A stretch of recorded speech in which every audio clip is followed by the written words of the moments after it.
भाई धन्यवाद सर, आपने मेरे को बोलने का अवसर दिया। मैं ज्यादा रेपिटेशन ना करते हुए सीधा बिल का विरोध करने के लिए खड़ा हुआ हूं। मैंने आज देश के गृह मंत्री का अच्छे तरीके से भाषण सुना और उन्होंने बार बार एक ही बार को 2-3 बातों को ज्यादा जोर दिया। एक तो उन्होंने कहा कि विरोधी दल भ्रम फैला रहे हैं, मुसलमानों के बीच डर फैला रहे हैं। ये हमने फैलाया हुआ डर नहीं है। जब देश के मुसलमान को लगा कि देश में बीजेपी में 240 संसदों में एक भी मुसलमान सांसद नहीं है, हमारे लिए जगह नहीं है, तो वो डरने लगा।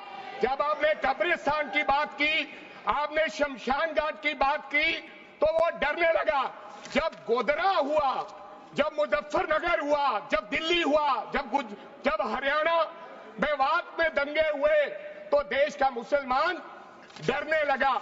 और फिर क्या कहा गृह मंत्री साहब ने? आज गृह मंत्री साहब ने कहा कि 2013 का बिल अगर नहीं आता, यूपीए नहीं लेकर आती, तो आज इस बिल की जरूरत नहीं थी।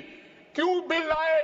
क्योंकि आपको पता चल गया कि देश का मुसलमान हमारा साथ नहीं दे रहा।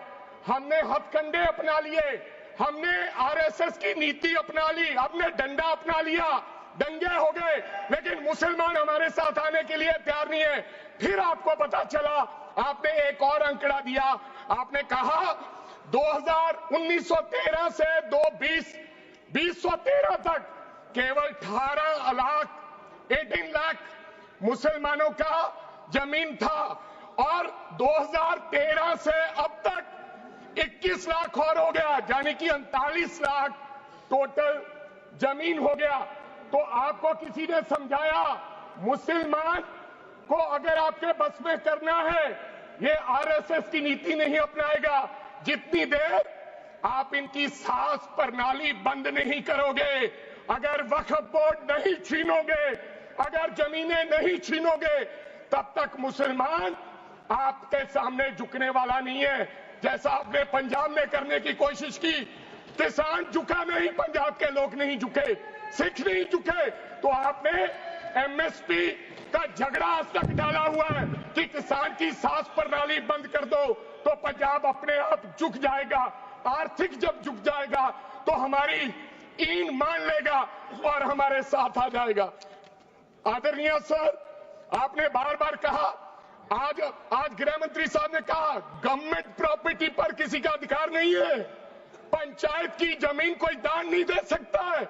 मैं आपको इसके पीछे लोचा क्या है, इसके पीछे छुपा हुआ राज क्या है? 1947 में जब बंटवारा हुआ था, 47 से लेकर 1954 तक सारी प्रॉपर्टी गवर्नमेंट के नाम हो गई थी। उसके बाद 1954 में एक्ट बना, तो वो एक्ट में सर्वे हुआ 1961 टू 1970। सर्वे किसने किया? कलेक्टर ने। अगर पंजाब की, हरियाणा की, हिमाचल की बात करूं तो डिविजनल कमिश्नर अंबाला बैठते थे, उन्होंने सर्वे किया, तहसीलदारों ने सर्वे किया, तो वक्फ बोर्ड को यह जमीन देने का काम किया।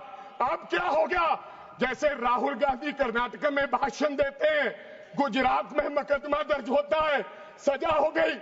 गवर्नमेंट की प्रॉपर्टी तो 1947 और 1954 में तो सारी प्रॉपर्टीज गवर्नमेंट की थी। अब एक बंदा खड़ा होगा तो वो कहेगा कि यहां पर ये गवर्नमेंट की प्रॉपर्टी है, डिस्प्यूट होगा, तो आप वक्फ बाय यूजर का अधिकार खत्म कर दोगे कि ये तो जमीन गवर्नमेंट की थी, आप उसकी जमीन छीन लोगे। फिर आपने कहा लिमिटेशन एक्ट की बात कर रहे हैं आप, और किसी धार्मिक स्थानों पर तो लिमिटेशन एक्ट लागू नहीं होता, इनके ऊपर क्यों? आप जानबूझकर इनको अपनी लात के नीचे से दबाना चाहते हो, इनकी छाती पर चढ़ना चाहते हो, जानबूझ के मुसलमान को मारना चाहते हो, जानबूझ के इस देश में मिनॉरिटीज को खत्म करना चाहते हो। इसको एक्सपांस कर देना, जानबूझ के मारना चाहते हैं मुसलमान को, हो गया, फिर और लोगों पे हो गया। और लास्ट आपने कहा प्रैक्टिसिंग मुस्लिम, एक आपने और कंडीशन लगा दी लास्ट कि 5 साल प्रैक्टिस मुस्लिम होना चाहिए, वो दान दे सकता है। मैं सरदार हूं, और ऐसी कई उदाहरणें हैं पंजाब के अंदर। अगर किसी मुस्लिम के पास कब्रिस्तान नहीं था तो सरदारों ने अपनी जमीन देके कब्रिस्तान बनाए। ये कौन सा अधिकार है कि मैं किसी को चीज दान देना चाहता हूं? और इसको कौन बताएगा? रिजू साहब ये बताएंगे कि ये प्रैक्टिसिंग मुस्लिम है या नहीं है? ये सरासर अन्याय है। कल को श्रोमणी गुरुद्वारा प्रबंधक कमेटी 1925 का सिखों का जो एक्ट है, आप उसमें भी संशोधन करेंगे। आपको लगता है पहले मुस्लिम मारेंगे, फिर सिख मारेंगे, फिर क्रिश्चियन मारेंगे? ये आपकी सोच है और मैं बिल का विरोध करता words should be हूं। deleted from the record. These all words should be deleted from the record. Honorable Member Smita Uday Wagji.